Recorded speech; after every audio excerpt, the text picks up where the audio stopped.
네, 안녕하세요, 수험생 여러분. 저는 종로학원에서 영어를 가르치고 있는 김찬영이라고 합니다.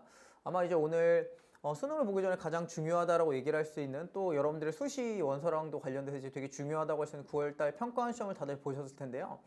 아마도 6월달 평가원하고 이제 비교를 해보시면 상당히 이제 국어도 그렇고, 수학도 그렇고, 영어도 다 쉬웠다. 이렇게 이제 저는 들었는데 아마 그런 측면에서 보면 상당히 수월하다라고 느낄 수도 있을 것 같습니다. 다만 이제 그런 전반적인 난이도의 하향이라고 하는 것들이 여러분들이 어떤 입시라든 이런 것들이 전반적으로 어떤 영향을 미칠지는 조금 더 주고 봐야 되겠지만 적어도 오늘 하루는 어쨌든 문제를 그렇게 어렵지 않게 쉽게 수월하게 문제를 해결할 수 있을 것 같고요. 특히나 이제 요번 9월달 평가원 같은 경우는 지난번 6월달 평가원 시험이 되게 역대급으로 어려웠다고 얘기할 수 있거든요. 1등급 비율이 이제 1점대 중후반 정도가 나왔기 때문에 여태껏 이제 절대평가로 전환되는 이로 가장 어려운 시험이었는데 그 시험에 비해서는 한결 쉬운 문제였고요. 그런 측면에서는 보자면 여러분들이 아마 다들 문제를 수월하게 해결했을 거라고 생각이 들고요. 아마도 그래서 전체적으로 보자면 그렇게 되게 어렵다라거나 아니면 제가 뭐 특별히 이제 해설할 만한 문제들이 그렇게 많지는 않은 것 같습니다. 기존의 문제들에 비하자면. 그래서 일단 이번에 시험들이 쉬웠다라는 여러 가지 이유가 있겠지만 일단 제가 개인적으로 생각하기에는 전반적으로 봤을 때 지문의 내용이라든지 아니면 지문의 내용이 특히 어려운 것도 없었고요. 특히나 이 선지 같은 경우에는 6월달 평가 문제가 선지들 여러분 생각해 보시면 알겠지만 선지가 되게 까다로웠거든요. 근데 이번에는 이제 그렇게 여러분들이 고민할 만한 선지가 별로 없었기 때문에 아마 내용을 보신 다음에 답을 고르기가 그렇게 어렵지 않았을 것 같고요. 그래서 오늘은 뭐 전반적으로 되게 많은 문제를 해설한다기보다는 여러분들이 좀 그나마 어려워하셨을 것 같은 21번 문제라든지 30번 문제 그리고 빈칸에 이제 세 문제들과 그 다음에 36번의 글의 순서 문제 정도를 이제 해설하고 그 다음에 어떤 방식으로 접근을 하면 조금 더 수월하게 풀 수 있었는지를 설명을 드리도록 하겠습니다.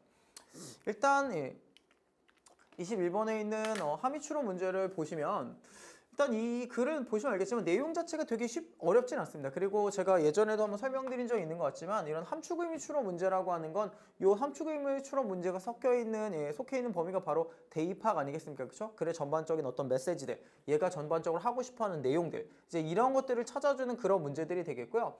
이 문제 역시도 뭐 우리가 그래서 전반적으로 하고자 하는 내용이 무엇이냐 이런 걸 찾아서 문제를 접근하게 되시면 뭐 그렇게 어렵지는 않은 그런 문제라고 여겨집니다. 일단 기본적으로 첫 번째 파트들, 그러니까 정확하게 얘기를 하면 early ethnographer라고 하는 여기 앞에 있는 이 부분이요. 이 앞에까지의 부분들을 보면 20세기에 들어서면서 우리가 인류학자들이 과연 이제 우리가 어떤 식으로 이제 인간에 대한 학문들을 탐구할 것이며 그리고 문화적인 집단을 연구할 때 과연 어떤 방식으로 해야 되느냐 이런 연구 방식에 대한 고민을 조금 했다라고 얘기했고요. 이제 그게 도입부가 되는 거죠. 그리고 나서 내린 결론이 뭐냐? 이러한 인류학자들과 주장한 바는 뭐냐? 바로 연구의 대상이 되는 그 사람들을 오래 실질적으로 관측하고 그 다음에 이해하기에는 되게 많은 시간을 들여야 된다는 거죠. 그렇죠? 그러니까 다시 말하자면 일단 연구 방법론에 대한 고민이 있었고 이 고민의 결과가 뭐였었냐라고 하면 바로 우리가 사람들이요. 그렇죠? 대상이 되는 사람들과 직접적인 접촉을 한다. 이런 식으로 결론이 난 거죠. 그렇죠? 그 뒤에 내용을 보면 이렇습니다. 근데 이제 프란츠 보아체라는 이런 사람들을 보자면 이 사람들 같은 경우에는 자신들이 연구하는 사람들이 살고 있는 먼 지역에 실제로 여행을 해요. 그리고 거기서 이제 몇 달이나 몇 주의 시간을 보냅니다. 다만 이 사람들이 가지고 있는 문제는 뭐냐면 이 사람들 같은 경우는 일단 그 지역에서 상당히 잘 알고 있는 서구인들이죠. 서구인들. 그 지역에 이미 살고 있는 뭐 식민지의 관리라든지 아니면 선교사들이라든지 아니면 사업가들 이런 사람들하고 일단 접촉을 하고요. 그리고 그 사람들을 통해서 숙소를 얻게 됩니다. 물론 이 사람들이 때때로는 어떠냐면 가이드 없이 그 지역에 공동체로 이제 들어가는 경우들도 존재하지만 일반적으로는 이 지역의 사람들과 많은 시간을 소비하지 않았다고 얘기했습니다. 그렇죠? 그래서 우리가 이 문제에서 가장 중요한 파트는 바로 여기가 되겠죠. 뭐 문제를 풀어보신 분들이 아시겠지만 여기가 일단 제일 중요한 부분이 되는 건데 그래서 연구 방법론에 대한 고민을 했고요. 대상이 되는 사람들과 직접적인 접촉이 필요하다라는 게 결론이었지만 현실은 어땠냐라고 하면 하지만 현실의 경우에는 지역민들과 그쵸?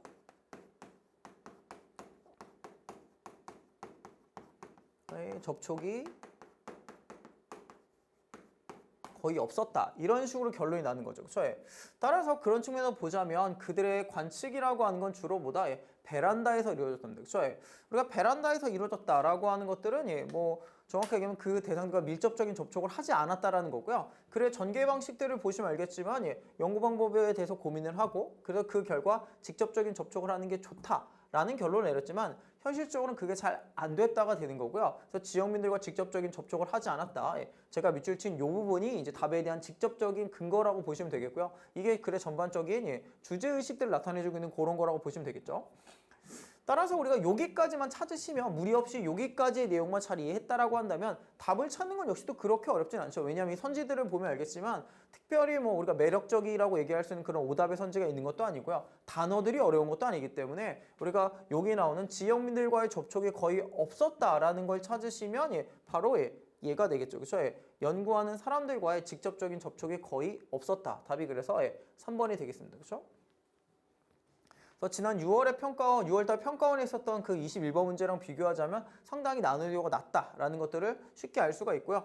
이 부분들만 잘 이해하시면 뭐 정확하게 얘기를 하면 이 앞에 있는 부분들을 잘 이해 못한다고 하더라도 실질적으로 이 사람들이 지역민들과의 접촉이 거의 없었다라고 하는 이 부분만 제대로 이해하셔도 이 문제까지 푸는 건 이 답을 도출해내는 건 그렇게 어렵지는 않은 문제다라고 생각하시면 되겠습니다. 그 다음에 이제 30번 문제로 넘어가고요. 30번 문제 같은 경우에는 이게 예전에도 이걸 한번 설명드린 적이 있는 것 같은데 기본적으로 우리가 이 문제를 잘 읽어보면 밑줄치 문제 문맥상 낱말의 쓰임이 적절하지 않은 것이거든요. 여기서 중요한 건 문맥상이죠. 문맥상. 그렇죠? 예. 따라서 얘 같은 경우는 이 답이 맞고 틀리고를 문맥을 가지고 판단해 주라는 거고요. 여기 이제 문맥상이라고 하는 건 제가 볼 땐 크게 두 가지가 있는 것 같습니다. 하나는 우리가 글의 전체적인 문맥이 뭐죠? 이게 바로 주제가 되겠죠. 그래서 이 어휘 추론 문제들을 조금 더 손쉽게 정확하게 풀어주는 방식에는 글의 주제를 파악하는 방식이 있고요. 얘는 전반적으로 무슨 얘기를 하고 있는 거지?를 생각하셔도 이 문제를 푸는 건 크게 지장은 없고요. 만약에 나는 주제를 파악하긴 조금 어렵다라고 하면 여기에 있는 주제라고 할 수는 없지만 그 문장을 둘러싼 지엽적인 우리가 문맥들을 파악해주는 이런 방식도 있을 겁니다. 이 두 가지 방식이 있고요. 물론 최근에는 이 두 가지 방식이 혼용이 돼서 나타나기 때문에 본인들이 편하신 방식대로 따라서 하시면 됩니다. 그래서 전체적인 주제를 파악하는 게 조금 더 편안한 그러한 학생들이라면 주제가 뭔지를 생각하시면 되겠고요. 그게 아니라면 나는 주제 같은 거 잘 모르겠고 그냥 내용을 하나하나 봐서 문제를 풀겠다든지 아니면 나는 앞에 있는 내용이 잘 이해가 안 된다라고 하면 특정한 부분들을 잘 확인해서 풀거나 뭐 이런 식으로 문제를 풀어주는 방식이 뭐 있을 것 같습니다. 이 문제 역시도 이 방식이나 이 방식 전부 다 가능한 방식의 문제고요. 다만 이제 우리 학생들 중에서 이 어휘 문제를 풀 때 이런 식의 착각을 갖고 계시는 분들이 있어요. 그래서 이 어휘 추론 문제를 풀 때 보통은 우리가 밑줄친 부분 중에서 밑줄진 단어 중에서 반의어가 있는 단어들이 답이다 이렇게 얘기를 하는 그런 학생들이 있더라고요. 저한테 이제 그런 식으로 얘기를 하는데 물론 맞는 얘기입니다. 물론 맞는 얘기인데 다만 한 가지 제가 말씀드리자면 여기 있는 여러 개 밑줄친 1번부터 5번까지 단어들 다 보잖아요. 보시면 알겠지만 얘네들은 반의어가 다 있습니다. 그러니까 기본적으로 밑줄친 단어들은 거의 다 반의어 관계에 있는 단어들이 있기 때문에 그런 식으로 문제를 푸는 게 꼭 정확한 건 아니라는 거죠. 물론 전체적으로 맞는 얘기긴 하지만 그런 식으로 골라내는 건 정확한 방식은 아닙니다. 자, 일단 우리가 글의 전반적인 내용들을 보자면 얘는 일종의 통용과 반박 이런 구조를 가지고 있습니다. 그래서 우리가 뭐 예전에도 되게 시험 문제 많이 나왔던 뭐 프레티 이레션에 뭐 이런 단어들이 나오는데 얘 같은 경우는 일단 여기 요 부분이 이제 일종의 통용 부분이 되겠죠. 우리가 생각하는 이상적인 모습 이렇게 될 건데 우리 사람들은 보통 어떠냐 자신들의 합리적인 행위 주체자라고 생각하는 경향이 있고요.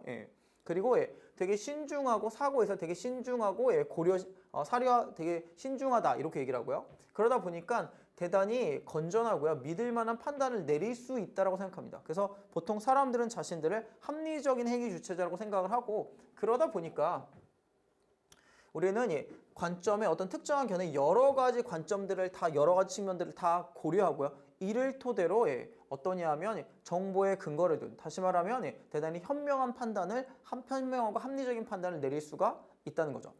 그래서 우리가 여기 informed라는 단어가 있는데 이 단어 자체의 사전적인 의미는 정보에 기반을 둔 이런 뜻이고요. 우리가 어떤 특정한 정보에 기반을 둬서 그걸 토대로 결정을 내린다는 건 대단히 현명하고 합리적이고 뭐 이런 뜻이 되겠죠. 예. 따라서 우리가 이 informed라는 단어가 문맥상 대단히 reasonable이나 이런 단어가 비슷하다라는 측면을 생각해 본다면 앞에 있는 rational이라든지 아니면 우리가 capable, sound, reliable, judgment라는 이런 개념들과 되게 맞닿아 있다라는 걸 알 수가 있는 거죠. 그렇죠? 그래서 1번은 당연히 괜찮습니다. 그렇죠? 예. 그래서 우리가 앞에 있는 부분들을 정리하면 이렇게 되는 거죠. 사람들은 보통은 어떠냐? 합리적인 행위 주체자라고 생각을 하고 싶어 한다는 거죠.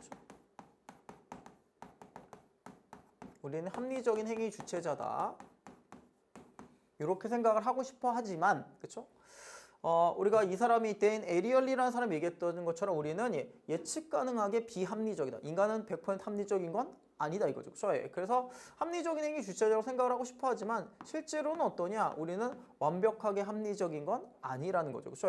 그래서 거기 뒤에 보시면 오토매틱과 리플렉시라는 단어가 나오는데 이게 전부 다 자동적이고 즉흥적인 이런 뜻이거든요. 앞에 있는 우리가 케어풀이나 이런 단어랑 완전히 반대되는 개념이죠. 우리는 즉흥적인 결정을 내립니다. 때때로는 그러다 보니까 어떠냐 하면 좀 더 쉬운 길을 찾아서요. 우리가 정신적인 노력들을 조금 아끼고자 하는 거죠. 그렇죠? 그래서 이전한 단어 같은 경우에는 그 뒤에 나오는 컨저베 멘탈 에퍼트라는 표현과 맞닿아 있다라고 보시면 되겠죠. 쉬운 길을 선택하는 게 뭐죠? 바로 에너지를 아끼는 거죠. 그러니까 합리성과는 좀 거리가 있다는 얘기죠. 그리고 여기 뒤에 있는 부분들을 보시면 얘랑 이렇게 같다라는 걸 알 수가 있습니다. 물론 그래 전체적인 맥락들을 봐도 하지만 우리는 100% 완벽하게 합리적인 건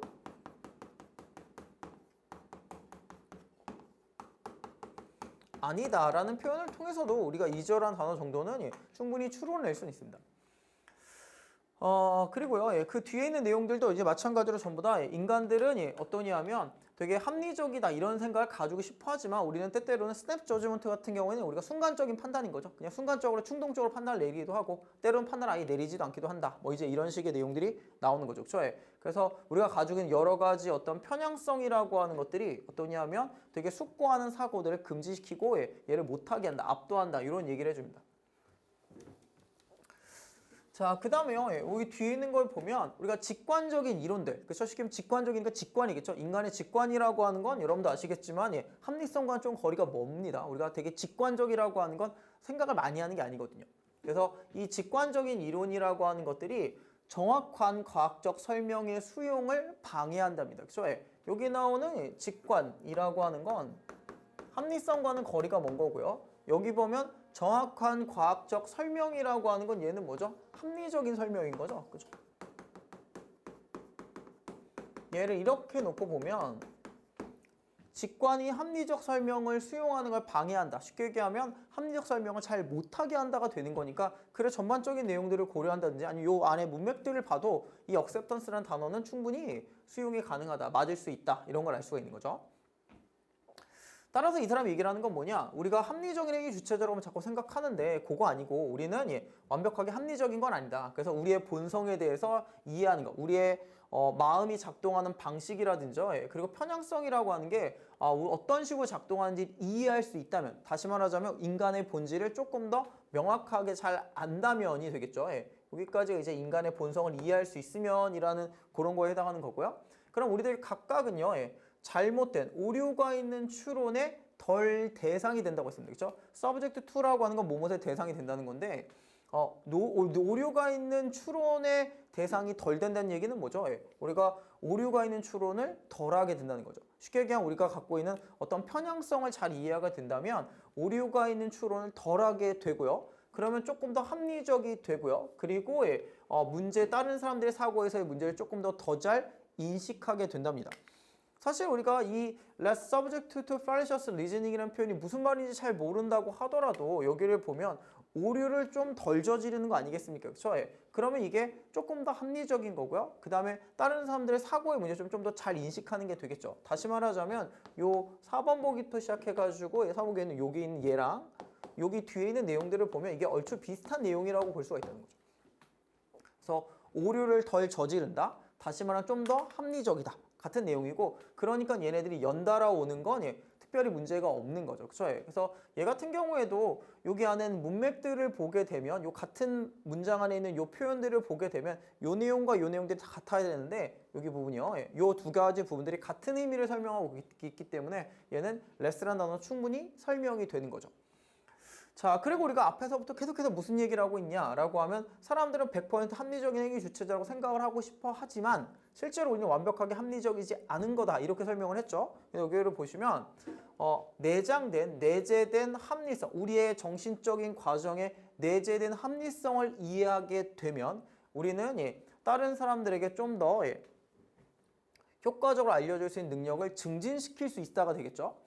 근데 우리가 앞에서도 계속 얘기했지만 인간은 완벽하게 합리적이지 않다고 얘기했잖아요. 그렇죠? 그렇기 때문에 우리가 여기서 rationality라는 단어는 맞지 않는 거죠. 우리는 합리적으로 생각하고 싶어 하지만 실제로는 그게 아니다 라고 설명했고, 앞에서부터 계속해서 우리가 편향성이 있다 내지는 우리가 직관적으로 결정을 내린다 이런 표현들을 계속 썼기 때문에 rationality라는 단어는 글의 주제랑도 안 맞고요. 여기 있는 맥락들과도 조금 안 맞게 되는 거죠. 그렇죠? 왜냐하면 바로 앞에서 우리의 편향성이 작동하는 방식을 이해해야 된다고 얘기를 했기 때문에 얘는 rationality는 되지 않고요. 얘는 그러면 뭘로 고쳐야 되냐? 인간이 갖고 있는 한계 이 정도가 되기 때문에 limitation 정도의 단어를 써주면 가장 적절하게 됩니다. 실제로 이 문제 같은 경우에는 인간은 100% 합리적인 건 아니구나 이런 정도의 어떤 흐름 정도만 잡고 와도 여기 나온 rationality라는 단어가 되게 거슬린다라는 걸 알 수 있습니다. 물론 되게 디테일하게 내용들을 따지면 여러분들이 좀 이해가 안 되시거나 어려운 부분도 있겠지만, 그래 전반적인 흐름들을 생각하면서 문제를 보게 되면 얘는 100% 합리적인 건 아니라고 얘기했으니까 얘가 조금 이상하다라는 생각을 가져서 요거를 골라주실 수 있는 거고요.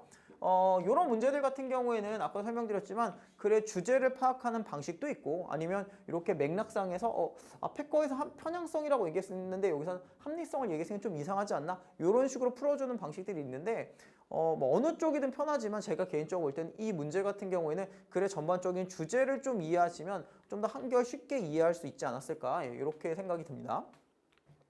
이렇게 되겠고요. 그 다음에 우리가 32번 문제로 넘어가도록 하겠습니다.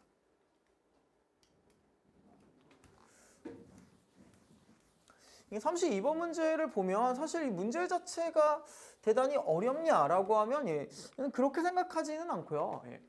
다만 이 문제 같은 경우에도 좀 여러분들을 좀 헷갈리게 할 만한 그런 소지들은 분명히 존재를 합니다. 그래서 이 문제가 갖고 있는 특수성에 대한 설명은 여기 들어가서 설명을 드릴 거고요.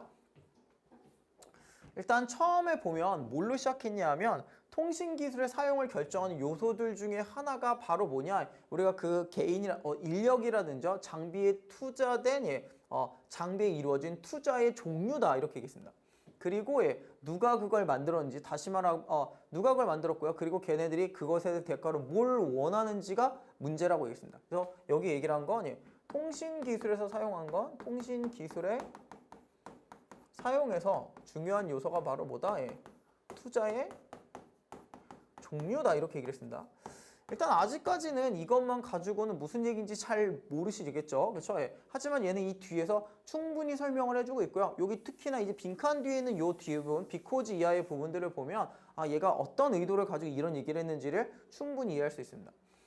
다만 우리가 이 문제를 보시면 빈칸이 포함된 요 문장을 보면 뭐가 나오냐? There's no guarantee that이라고 해서 no라고 하는 부정의 단어가 나옵니다. 그러니까 다음과 같은 보장은 없다가 되겠죠. 그렇죠?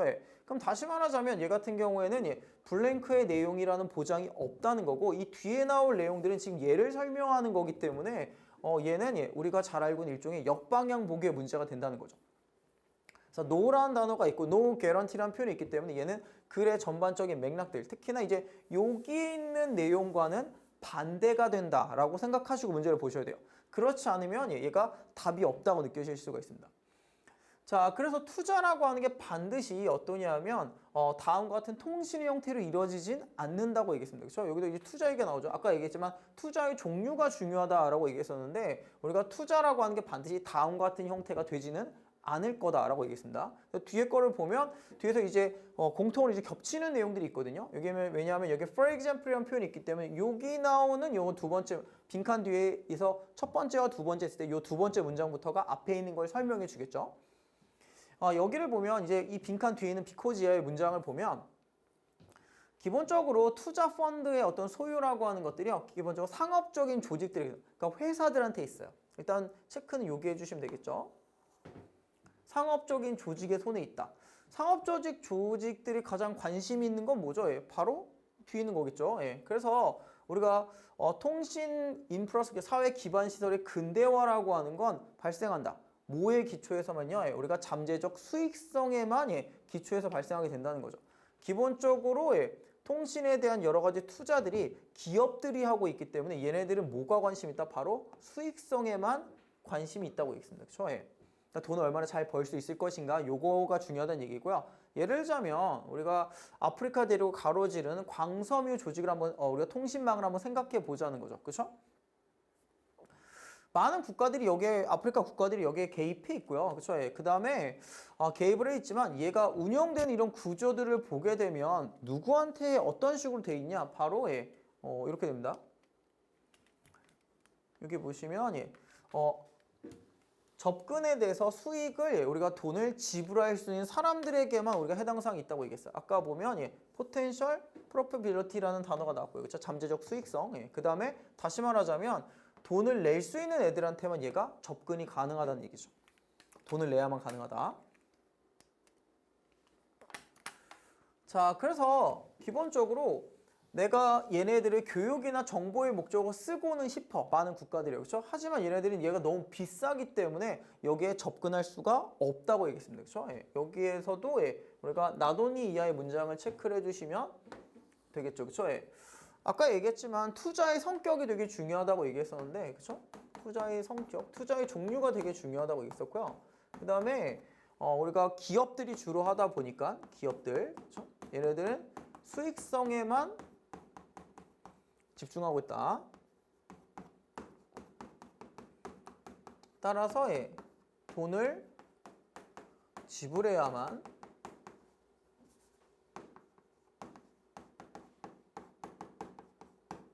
사용할 수 있다. 이런 식의 내용들인 거죠. 그렇죠?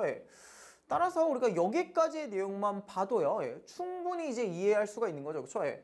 여기 요 내용들을 보게 되면 결국에는 우리가 이 빈칸에 해당하는 부분에서 이게 보장이 없다고 했기 때문에 쉽게 얘기하면 기업은 수익성에 집중하기 때문에 돈을 낼 수 있는 애들만 여기에 접근할 수 있는 거, 사용할 수 있는 거 아니겠습니까? 그렇죠? 따라서 모든 사람들이, 필요한 모든 사람들에게 공급되지 않는다. 뭐 이런 식의 내용들이 와주면 빈칸에 들어갈 내용이 될 수가 있겠죠. 그렇죠? 그래서 따라서 우리가 이 글 같은 경우는 뒤에 있는 내용들, 빈칸 뒤에 있는 내용들을 보신 다음에 수익성에만 기업은 수익성에만 집중할 수밖에 없기 때문에 돈을 내야지만 된다. 이런 표현들이 여러 번 나왔기 때문에 그거랑 관련되는 걸 생각해 주시고, 다만 빈칸 앞에 그렇죠? 여기를 보면 no guarantee, 보장이 없다라는 부정의 단어가 나왔기 때문에 역방향이 와야 된다라는 걸 생각하시고 답을 골라주면 됩니다. 따라서 얘 같은 경우에는 답이 이렇게 되는 거죠. 그렇죠? 돈이 있는 사람들에게만 지불이 돼요가 이 글의 내용이지만 앞에 있는 빈칸에 들어가려는 요거랑 반대인 대다수의 사람들에게 가장 적절하다라고 하는 얘가 와주면 답이 됩니다. 그렇죠? 그래서 32번 문제 같은 경우에는 이게 역방향보기라는 거에만 잘 기억하시면 뒤에 있는 내용들을 가지고 충분히 풀어줄 수 있는 문제가 아니었나. 만약에 이 문제를 혹시나 틀렸다, 난 이게 되게 어렵게 느껴졌다라고 하시는 분들이 계신다면 걔는 아마도 여기 나오는 이 no guarantee라는 표현을 그냥 흘려 지나가셨으면 그런 생각을 가질 수가 있었다라고 생각이 들어요. 그 다음에 33번 문제로 넘어갔습니다.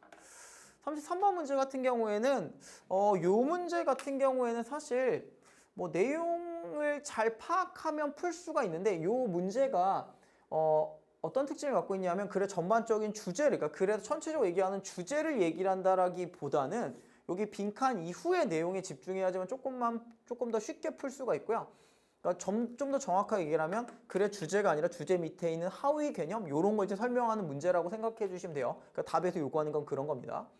그래서 여러분들이 보셔서 알겠지만 이 글에서 가장 중요한 키워드는 누가 봐도 뭐냐? 시티 퀄리티가 되겠죠. 도시의 질, 이런 정도가 되겠죠. 않게 됩니다. 그렇죠? 뭐 이제 이 글의 앞에 내용에 보면 도심을 방문하는 뭐 이제 그런 거랑 관련되는 내용이 오는데 일단 시티 퀄리티라고 하는 것들이 기본적으로 사람들이 여기에 얼마나 머무를 거냐 이럴 때 되게 중요한 요소가 된다 뭐 이런 식의 얘기를 쭉 해줘요. 예. 그 다음에 우리가 이 도시의 질을 나타내주는 지표로서 보행자의 수를 얘기합니다. 보행자의 수.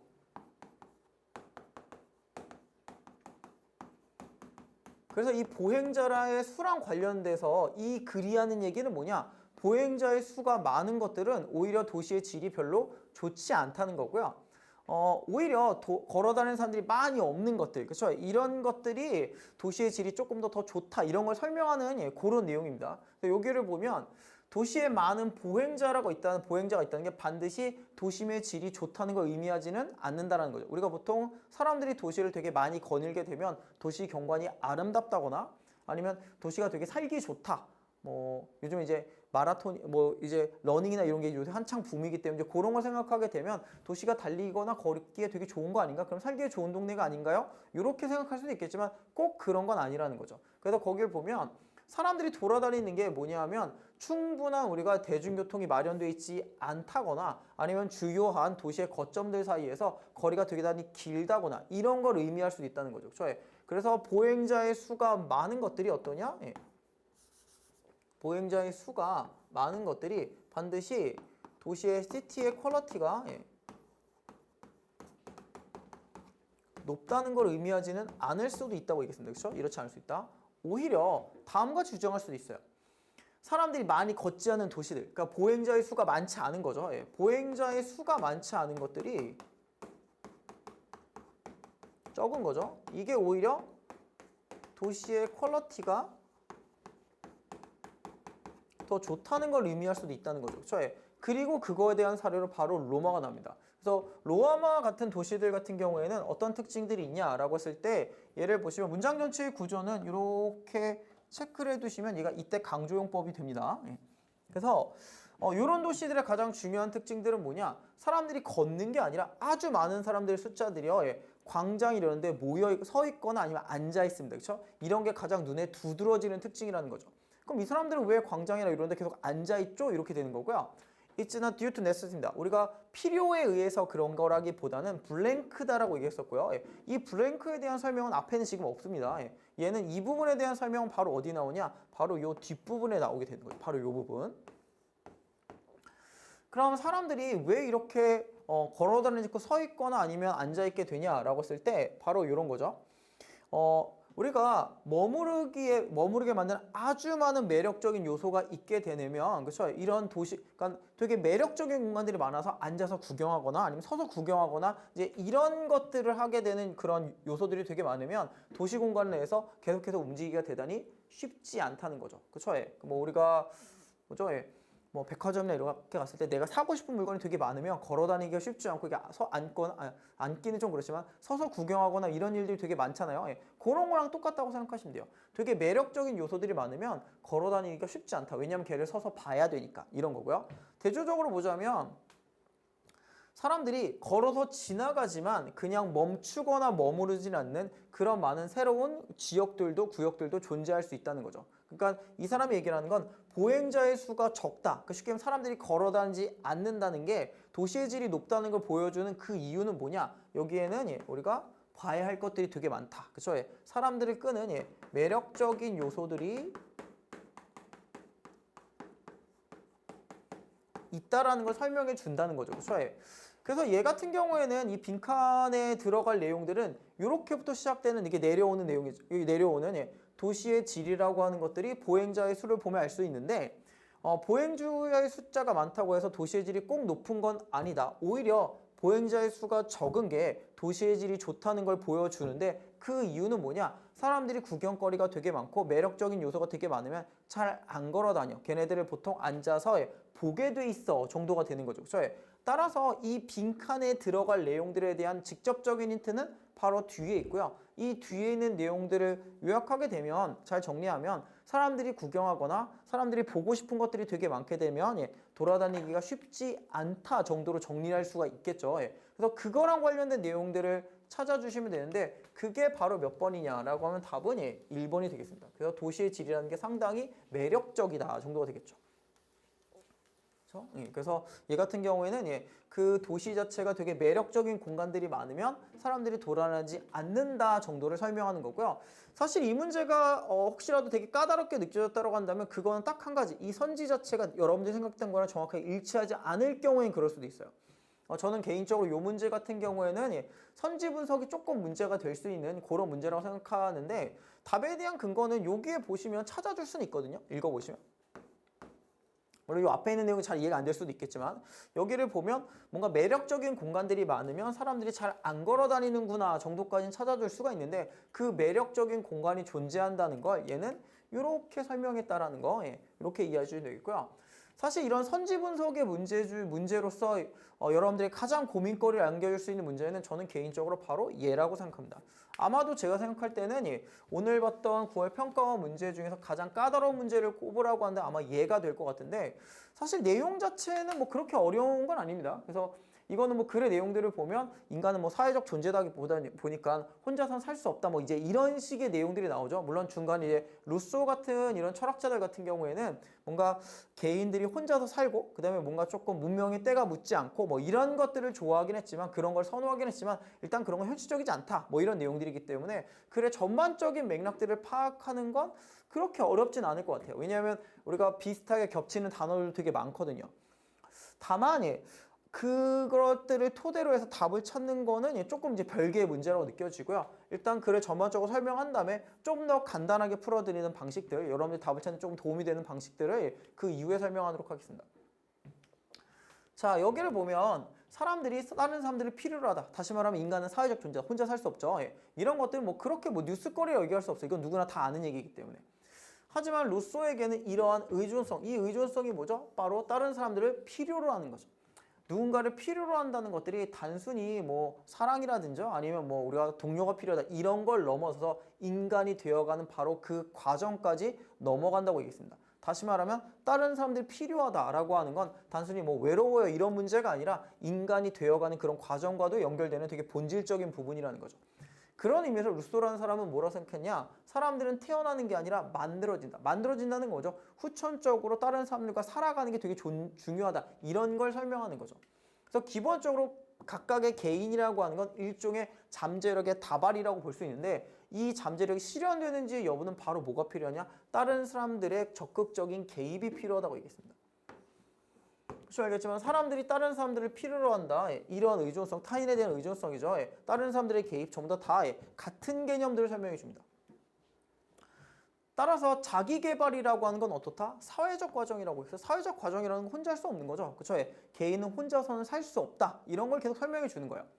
그리고 자급자족성, 그러니까 혼자 사는 거죠. 혼자 사는 것들은 impossible 판타지입니다. 얘는 불가능한 공상이라고 생각했어요. 물론 루소 같은 경우에는 되게 열정적으로 그렇게 되지를 않기를, 다시 말하면 이게 불가능한 공상이 되지 않기를, 그러니까 사람들이 혼자서도 충분히 잘 살아갈 수 있기를 원했지만 그건 현실적이지 않다는 얘기죠. 그래서 로빈슨 크루소라는 책이 그 사람이 가장 좋아하는 책이었고, 그 사람은 사회적 삶이라든지 사회적 삶의 고통이라든지 불확실성을 자유롭기를 원했어요. 그러니까 이 부분 같은 경우에는 뭔가 자급자족성을 강렬하게 원하기는 했어요. 원하긴 했지만 하지만입니다. 여기 보시죠. 그러니까 다시 원래대로 돌아온 거죠. 이 부분이 이제 살짝 다른 얘기를 해주긴 했지만 정확하게는 여기서부터가 되겠죠. 뭐 다른 얘기를 하긴 했지만 계속해서 글의 흐름 자체는 달라지진 않았어요. 여기 보시기에는 원래대로 돌아온 거죠. 결국에는 인간은 혼자 살 수가 없다가 되겠죠. 그래서 그의 저작이라고 하는 것들은 되게 명확하게 보여준답니다. 이 문장을 보시면 document가 동사 역할을 해주는 거고요. 여기 뒤에 있는 with extra clarity라고 하는 건 그냥 부사구입니다. 부사구. 아주 명확하게 라고 하는 부사구로 사용된 거죠. 여기 나오는 요 빈칸 부분이 이 document라는 동사의 목적어 역할을 해주는 겁니다. 그래서 그의 저작을 보면 다음과 같은 건 명확하게 알 수 있다. 뭐 이런 정도로 생각해 주시면 돼요. 근데 우리가 앞에서도 계속해서 인간은 혼자 못 산다고 얘기했잖아요. 그렇죠? 인간 혼자 못 살고 다른 사람들이 필요하다. 그렇죠? 인간은 사회적 동물이다. 뭐 이런 얘기들을 뭐 우리가 흔히 아는 이런 얘기를 해주고 있어요. 뭐 소셜 프로세스도 있고 다른 사람들의 적극적 개입도 있고 다른 사람들이 의존한다는 얘기 있기 때문에 이런 정도의 내용까지 파악하는 건 뭐 그렇게 어려운 파트는 아니라는 거죠. 자, 그래서 우리가 요 뒤에 보면 얘도 똑같은 얘기를 바로 또 해줍니다. 예. 우리의 가장 달콤한 존재라고 하는 건 상대적이고 집단적이다라고 씁니다. 집단적이라는 건 사회적이라는 얘기죠. 예. 그리고 우리의 진정한 자아라고 하는 건 우리들 안에만 전적으로 우리들 안에만 있는 건 아니다라고 얘기했잖아요. 그렇죠? 예. 그럼 어디 있겠죠? 예. 당연히 다른 사람들과의 관계 이 속에 있는 거죠. 계속 이 내용입니다. 그리고 이런 집단적인 어떤 존재의 가장 중요한 것들은 바로 뭐냐? 카인드니스, 친절이라고 얘기했습니다. 물론 루소는 이제 이거를 동정심이라고 번역이 될 만한 요 단어의 항목에서 분석을 했지만 얘는 심퍼시라고 하는 우리가 감정이입, 공감 이쪽이 좀 더 가깝다고 얘기했는데 어쨌든 간에 우리가 여기서는 카인드니스 이게 되게 중요하다고 얘기했죠. 그렇죠? 이런 거에서. 따라서 우리가 이 글은 전체적으로 보자면 인간이 혼자 살 수 있는 게 아니라 다른 사람들이 필요하다. 인간은 사회적 존재다라고 하는 우리가 뭐 초등학교 이런 때부터 배웠던 그런 개념들을 그냥 설명을 해주고 있어요. 물론 중간에 다른 얘기를 잠깐 루소는 원래 그런 걸 원하진 않았지만 그게 잘 안 됐다는 얘기가 잠깐 다른 걸로 나오긴 했지만 어쨌든 간에 글의 내용은 시종일관 이쪽으로 흘러가고 있습니다. 따라서 이 글을 읽으면 인간은 사회적 존재이고 뭔가 다른 사람들이 필요한 거네 라고 생각하고 문제를 보고 그렇게 파악하시고 선지를 보잖아요. 그러면 정작 이 선지 내에는 여러분들이 원하는 여러분들의 입맛에 딱 맞는 우리가 뭔가 인간은 사회적 존재다. 다른 사람들이 필요하다. 이런 식의 선지는 사실 없습니다.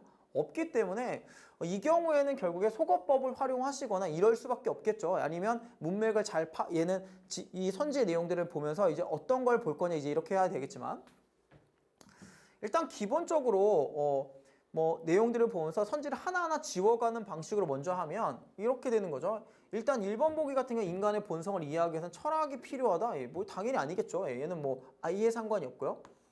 그 다음에 2번을 보면 여기 뭐 어떤 단어 나오죠? self sufficiency라고 하는 자급자족 혼자 사는 거 이런 내용이 나오잖아요. 그렇죠? 얘는 당연히 탈락이죠. 왜냐면 얘를 발달시킨다고 얘기했으니까. 4번도 보면 self-reliant man이거든요. 이게 self-sufficient랑 똑같은 표현이거든요. 자급자족적인 인간을 만드는 건데 얘도 당연히 말이 안 되죠. 그렇죠? 결국 2번하고 4번 같은 경우에는 어떠냐면 글의 내용과 반대입니다. 그렇죠? 내용과 일치하지 않아요. 얘는 아예 언급된 적도 없고요. 그렇죠? 얘는 언급이 안 됐고요. 그렇죠? 그 다음에 5번 같은 경우에는 다른 사람들을 우리가 전적으로 믿는 것의 어려움인데 사실 다른 사람들 전적으로 믿기 어려우면 뭐 물론 우리도 뭐 현실에서는 그렇긴 하지만 이러면 사회적 생활은 좀 어렵겠죠. 그렇죠? 얘도 그러니까 글의 내용과 일치한다고 보기는 쉽지 않겠죠. 그렇죠? 얘도 탈락. 그럼 답은 이거밖에 남지 않겠죠. 개인의 형성인데 뭘 통해서 형성되냐? 그의 감정적인 애착, 고립, 애착이나 아니면 우리가 이런 걸 통해 감정적인 애착을 통해서 개인이 형성된다고 얘기했었는데 일단 여기서 얘기하는 감정적 애착이라고 하는 건 타인에 대한 어떤 애착이나 이제 이런 걸 얘기를 하는 거고요. 다른 존재들에 대한. 그리고 만약에 여러분들이 이제 문제를 풀 때 나는 일단 기본적으로 무슨 말인지 이 선지의 내용들이 정확하게 찾기가 어렵다. 그리고 속어법으로 하기도 조금 애매하다라고 하면 이 문제는 이런 식으로 접근하실 수도 있어요. 아까 얘기했지만 인간은 사회적 동물이고요. 사회적 존재고요. 그렇죠? 이 사회적 존재를 설명하는 데 있어서 이 사람이 뭘 얘기했었냐? 바로 카이니스. 이게 되게 핵심이라고 얘기했거든요. 친절? 그리고 친절이라고 번역되지만 얘를 동정심이나 공감 이제 이런 걸 설명했잖아요. 그렇죠? 이게 바로 뭐냐? 이게 감정적인 측면이죠. 그래서 만약에 이 문제를 내가 이게 정확하게 무슨 말인지 잘 모르겠지만 그래도 그나마 답에 근접한 걸 찾겠다라고 하시면 바로 여기 나오는 친절과 동정심과 공감 이런 개념들은 다 어디에 속하는 거죠? 감정적인 측면에 속하는 거 아니겠습니까? 그렇죠? 그리고 뭐 친절이 됐든 동정심이 됐든 공감이 됐든 이것들은 특정한 상대방에 대해서 내가 어떤 애착심을 가진다거나 이런 걸 설명하는 거기 때문에 얘랑 관련되는 걸 찾으면 이 정도가 될 수가 있겠죠. 그렇죠? 그래서 이 이모셔널 어태치먼트라고 하는 건 바로 뒤에 있는 이 부분을 나타내는 거라고 생각해 주시면 되겠고요. 결국엔 개인이 형성되는 데 있어서 다른 사람들과 어떤 감정적인 관계 이런 게 중요하다는 얘기니까 얘를 그걸로 얘기를 하면 인간은 사회적 존재라는 걸 설명하는 거라고 보시면 되겠죠. 답이 그래서 3번입니다. 자, 그렇고 그 다음에 마지막으로 36번 문제를 보도록 하겠습니다. 이 36번 문제 같은 경우에는 이게 내용이 어떠냐면 일단 주어진 문단 이게 전체적으로 보자면 내용을 완벽하게 파악해서 푸는 방식도 있고요. 뭐 그게 가능하신 분들이라면 그렇게 해주시면 되겠고요. 만약 그게 아니면 얘는 약간 다른 방식, 일종의 쇼컷으로 문제를 풀 수 있습니다. 일단 저 같은 경우 처음에는 일단 이 문제가 어떤 식으로 구성되어 있는지 설명해야 되기 때문에 일단 어떤 식의 내용인지를 설명하면서 얘가 어떻게 이제 각 단락들이 연결되는지 먼저 설명하고요. 그 다음에는 이 문제를 조금 더 쉽게 풀 수 있는 방식, 요거에 대해 설명을 드리도록 하겠습니다. 일단 처음에 보면 여러분들 처음에 보셨을 때 이 문장을 봤을 때 어떤 거에 관심이 있어야 되냐면 if 다음에 were 가 왔다라는 거에 주의를 해주셔야 돼요. 그리고 여기 보면 should make라는 표현이 나오죠. 그렇죠? 이거 여러분들이 되게 고등학교라든지 아니면 뭐 중학교 뭐 이럴 때는 문법 시간에 많이 봤던 거죠. 바로 가정법 과거입니다. 만약 학습이 그냥 단순하게 사실들을 누적하는 거라면, 그러니까 내가 그냥 사실들을 그냥 쌓아 올리는 새로 거라고 한다면 얘 같은 경우에는 큰 차이를 만들 수가 당연히 없다라는 거죠. 그렇죠? 왜냐하면 그냥 우리가 알고 있는 것에서 조금 더 나아간 것이라든지 완전히 새로운 그쵸? 정보가 제공되잖아요. 그러면 아예 큰 차이가 없어. 얘는 우리가 뭔가 달라지는 게 거의 없다라는 거죠. 그래서 학습이라고 하는 게 만약에 각각 개별적인 문제라고 한다면 그쵸? 학습이라고 하는 것들이 그쵸? 사실의 누적이라고 한다면 그쵸? 새로운 정보나 새로운 정보들은 차이를 만들 수가 없다는 거죠. 새로운 정보들은 차이를 만들 수 없다라고 설명했고요. 그 다음에 이 다음에 이어질 내용이 뭐냐? 바로 이 새로운 정보들이 차이를 못 만든다라고 하는 것에 대한 부연 설명이 어디 나오냐? 바로 C에 나옵니다. 각각의 사실들은 어떻게 된다는 거죠? 따로따로 기록이 된다는 거죠. 그래서 저장이 됩니다. 그러니까 각각 연결돼서 없는 거죠. 얘는 따로따로 모든 것들이 저장이 되는 거니까 우리가 새로운 정보를 습득해 봐야 큰 차이가 없다는 거죠. 그렇죠? 그래서 C에서 사실들이 개별적으로 저장된다는 거죠. 그러니까 큰 차이를 만들지 않는다는 것이 바로 얘에 대한 설명입니다. 그렇죠? 새로운 걸 배워봐야 얘는 다른 카테고리 안에 들어가는 거기 때문에 이게 뭐 전혀 의미가 없는 거죠. 반면에 우리가 하지만입니다. 그렇죠? 이 커넥션 시리 연결주의자들 뭐 이런 사람들의 입장에 따르자면 지식이라고 하는 것들이 일종의 행위의 패턴으로 조직이 되는 겁니다. 그러니까 우리가 뭔가를 배우잖아요. 새로운 걸 배우잖아요. 그러면 오래된 패턴을 수정해 가지고요. 새로운 정보들을 우리가 어떠냐 하면 새로운 정보는 유지하지만 오래된 정보는 물질들은 유지하지만 새로운 정보를 추가하게 되는 그런 형태가 된다는 거죠. 그렇죠? 우리가 그래서 각각의 정보들이 그냥 사실의 누적이라고 한다면 각각의 사실들이 개별적으로 저장이 되기 때문에 큰 차이가 없다라고 하는 그거에 반대되는 입장이 설명이 된 거라고 생각하시면 되겠습니다. 그렇죠? 하지만 이렇게 되고요. 얘 같은 경우에는 이 커넥션스 시리에 따르자면 이런 입장에 따르자면 어떻게 된다는 거죠? 이게 패턴으로 정리가 된다는 거죠. 그렇죠? 예전에 오래된 패턴이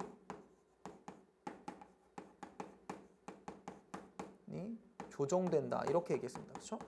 조정된다고 얘기했어요. 그래서 우리가 각각의 정보들이 연결돼 있고 이 정보들이 각각 패턴화 되는 거라고 한다면 내가 새로운 걸 추가하면 이 새로운 정보가 따로 저장되는 게 아니라 오래된 패턴들을 약간 수정하는 방식으로 이제 이루어지게 되는 거죠. 여기서 조정한다, 수정한다는 얘기가 나왔습니다. 그렇죠? 여기 보면 바로 modify라는 단어를 체크 한번 해두시면 되겠죠. 그렇죠? 수정한다. 그래서 그 다음에 나오는 게 바로 뭐냐? B에 나오는 인용이 됩니다. 수정을 해주는데 만약에 새로운 정보가 조금만 새로워요. 그냥 크게 다른 게 없어. 우리가 이미 알고 있는 거랑 큰 차이가 없어. 이렇게 되면 그 조정은 당연히 작을 거다라고 했습니다. 그렇죠? 그래서 얘 같은 경우에는 여기 조정이 일어난다고 얘기했었고요. B에서는 새로운 정보가 기존의 것과 유사하면 조정이 작다라고 얘기한 거죠. 그렇죠? 왜냐하면 뭐 오래된 패턴이라고 하는 거 약간만 고쳐주면 되는 거죠. 그렇죠? 새로운 거를 받아들이기 위해서. 그 다음에 나머지 하나가 이제 A가 되겠죠. A번으로 넘어가면 이렇게 됩니다. 우리가 완전히 새로운 걸 배우잖아요. 그리고 however가 있죠. 그쵸? 예.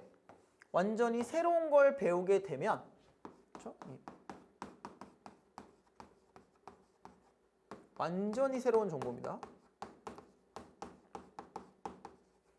완전히 새로운 정보라고 한다면, 예, 우리는 큰 조정을 한다가 되겠죠. 그쵸? 큰 조정. 그쵸? 조정이 커야 된다라고 얘기를 합니다. 그쵸? 그래서 우리가 이런 식으로 따지게 되면 주어진 문단에서 우리가 그냥 사실의 누적, 학습이라는 게 그냥 사실의 누적이라고 한다면 뭐 사실 새로운 걸 배워봐야 큰 차이는 없어. 뭐 이런 정도가 되겠죠. 왜냐하면 각각 따로따로 수정이 되니까. 그리고 그 부분이 요 입장에 대한 설명이 바로 C의 첫 번째 문장에서 이어진 거고요. 하지만 우리가 뭔가 연결된다라는 그런 이론에 따르자면 학습이라고 지식이라고 하는 건 패턴화 되는 거기 때문에 새로운 정보가 추가되게 되면 오래된 패턴들을 수정한다고 얘기했습니다. 그렇죠? 예.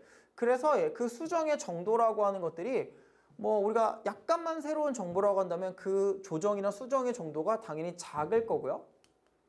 반면에 완전히 새로운 걸 배우게 되면 그때는 커지게 된다. 이제 이런 식으로 내용이 전개되는 거라서 답은 C, B, A가 되겠고요. 내용은 이런 식으로 해결해 주시면 됩니다.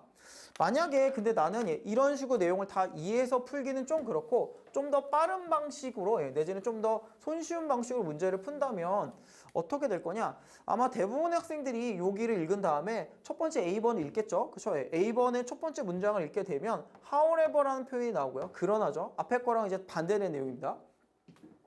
완전히 새로운 걸 배우게 되면 조정이 커요라고 하는 이 내용이 나오죠. 그렇죠? 그럼 이 앞에는 어떤 내용이 올 건지 우리가 한번 유추해 보면 새로운 걸 배우면 완전히 새로운 걸 배우면 우리가 조정이 크다. 그럼 그 앞에 올 수 있는 내용들은 완전히 새로운 게 아니었을 때 조정이 작다. 이런 식의 내용들이 와주면 되겠죠. 그렇게 되면 어떤 식으로 되냐? B랑 연결되는 걸 알 수가 있는 거고요. 당연히 관계는 이렇게 될 겁니다. B, A로 이어지게 될 겁니다. 그렇죠?